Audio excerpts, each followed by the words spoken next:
Mumbai Tug brought to you by Sunny's World. Pune's Pride Sunny's World, life in sunshine. Resort weddings, events, restaurants, adventure wellness.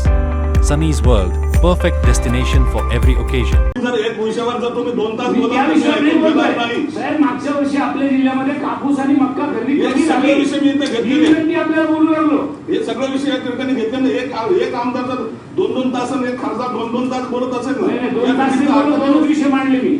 ठीक आहे खासदार साहेब, ठीक आहे. असं कसं बोलून चालेल? कोणाला बसू द्यायचं आणि कोणाला नाही तुम्ही ठरवेल. ही शासकीय कार्यालयातली बैठक आहे. दरवर्षी नियमाप्रमाणे खरीप आढावा बैठक जिल्हाधिकारी कार्यालयात माननीय पालकमंत्री महोदय यांच्या अध्यक्षतेखाली पार पडत असते.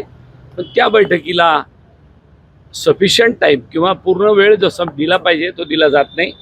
आणि म्हणून घाईघाईत काहीतरी मिटिंग करायची या उद्देशाने मी पालकमंत्री महोदयाला काही विषय मांडले. ते विषय मांडून झाल्यावर पुन्हा दुसरा विषय मांडायला घेतल्यावर ते म्हणले की तुम्हाला आता बोलू देता येणार नाही, जेव्हा मी बोलतो तेव्हा तुम्ही मध्ये बोलायचं नाही. आणि यानंतर मी ठरवेल की पुढच्या वेळेला कुणाला या मिटिंगला बसू द्यायचं आणि कुणाला नाही.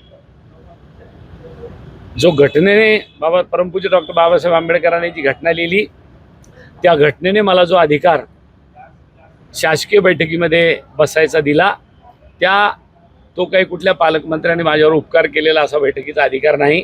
आणि म्हणून मी त्यांना सांगितलं की तुम्ही मला बोलू दिलं पाहिजे. मला बोलायचं काय होतं? मूळ मुद्दा हा होता की ज्या शेतकऱ्यांची मक्का 2400 रुपयाने खरेदी करायला पाहिजे ती आज 1200 रुपयाने चालली आहे. 57 लाख क्विंटल मक्का आपल्या या जिल्ह्यामध्ये उत्पन्न झाली. त्यातली अवघी 7 लाख क्विंटल मक्का सुद्धा सरकारने खरेदी केलेली नाही. कापसाच्या बाबतीत तेच आहे, सोयाबीनच्या बाबतीत तेच आहे, कांद्याच्या बाबतीत तेच आहे. अशा परिस्थितीत हमी भावाने कापूस खरेदी करावा, मक्का आणि सोयाबीन खरेदी करावं हा मुद्दा मला त्यांच्यासमोर मांडायचा होता की जेणेकरून केंद्र सरकारकडून आणि राज्य सरकारकडून आपल्याला त्याची मुदतवाढ घ्यावी आणि लाखो क्विंटलची पुन्हा एकदा आपल्याला कोठा मंजूर करून घ्यावा ही भूमिका मला मांडायची होती. पण शेतकऱ्यांचा आवाज सुद्धा खरीपाच्या बैठकीत मला बोलू देणार असेल तर कधी बोलू देणार आहे हा प्रश्न माझ्यासमोर होता.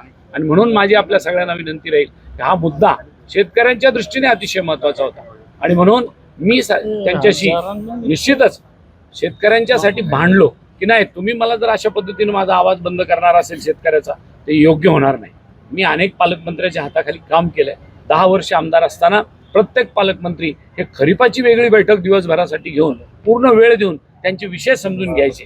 परंतु या पालकमंत्री महोदयांनी त्या शेतकऱ्यांच्या मागणीला न्याय दिलेला नसल्यामुळं मला खऱ्या अर्थाने या बैठकीमध्ये माझे विषय मांडावे लागले आणि भांडावे लागले. हे आमचं एखाद्या वेळेला मीटिंग मध्ये काय किती एखादा विषय कितपर्यंत आणायचा, कितपर्यंत न्यायचा आणि त्याच्यावर किती चर्चा करायची याला बी काही मर्यादा असतात.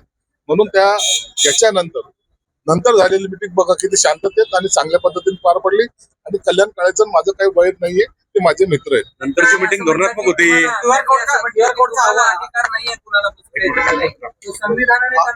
आता तो त्यांना अधिकार तर त्याच्याबद्दल भाष्य करणं योग्य नाही.